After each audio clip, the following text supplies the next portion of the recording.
ഗാസയിൽ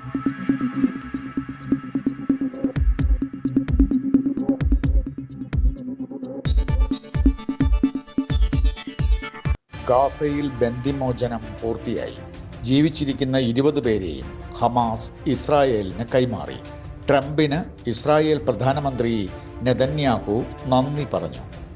സുപ്രീം കോടതിയുടെ മേൽനോട്ടത്തിൽ കരൂർ ആൾക്കൂട്ട ദുരന്തം CBI അന്വേഷണത്തിന് കൈമാറാൻ തീരുമാനിച്ചത് DMK ഞെട്ടിച്ചു. വിജയിന്റെ അപേക്ഷയിന്മേലാണ് സുപ്രീം കോടതി ഈ തീരുമാനമെടുത്തത്. മകൻ വിവേക് കിരണിന് EDയുടെ സമൻസ് നോട്ടീസ് കിട്ടിയതായി അറിവില്ലെന്ന് മുഖ്യമന്ത്രി പിണറായി വിജയൻ പറഞ്ഞു. മക്കളിൽ അഭിമാനമാണുള്ളതെന്നും അദ്ദേഹം പ്രതികരിച്ചു. ED ഇട്ട സമൻസ് പിൻവലിച്ചു എന്ന് അഖിലേന്ത്യാ സെക്രട്ടറി MA ബേബിയുടെ പ്രസ്താവനയെയും പിണറായി തള്ളിക്കളഞ്ഞു. ശബരിമല സ്വർണം കൊള്ളയ്ക്ക് നേതൃത്വം നൽകിയ ദേവസ്വം ബോർഡ് പിരിച്ചുവിടണമെന്ന് ഗവർണറോട് സംസ്ഥാന BJP ആവശ്യപ്പെട്ടു.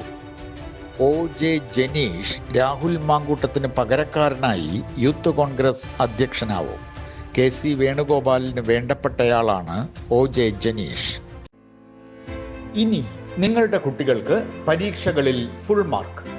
അവർ ഇനി ഒരു കിസ് ഗെയിം പോലെ പരീക്ഷകളെ ഇഷ്ടപ്പെടും.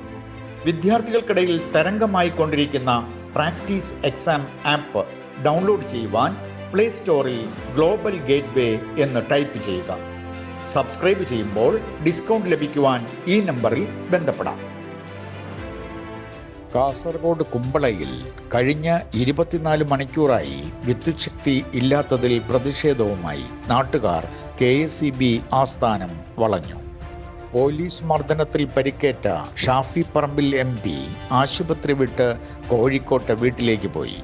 ഈ പോലീസ് അതിക്രമത്തിൽ ഇന്നലെ വൈകിയും കേസൊന്നും എടുത്തിട്ടില്ല. CM വിത്ത് മീ കണക്ട് സെന്ററിൽ 24 ഉദ്യോഗസ്ഥരെ പുതുതായി നിയമിച്ച് സർക്കാർ ഉത്തരവിറക്കി. കണക്ട് സെന്ററിൽ വിളിച്ചാൽ കിട്ടുന്നില്ലെന്ന പരാതി ശക്തമായതിനെ തുടർന്നാണ് ഈ തീരുമാനം.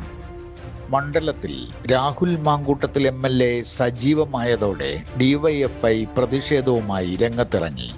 കാർ തടഞ്ഞ പ്രതിഷേധക്കാർക്കിടയിലൂടെ രാഹുൽ മാങ്കൂട്ടത്തിൽ MLA നടന്നുപോയി. ഇന്ന് നടക്കേണ്ട പരീക്ഷ PSC ഇന്നലെ വൈകിട്ട് 5 മണിക്ക് ക്യാൻസൽ ചെയ്തത് ഉദ്യോഗാർത്ഥികളെ വിഷമത്തിലാക്കി. മൈക്രോബയോളജി അസിസ്റ്റന്റ് പ്രൊഫസർ പരീക്ഷയാണ് PSC അവസാന നിമിഷം റദ്ദാക്കിയത്.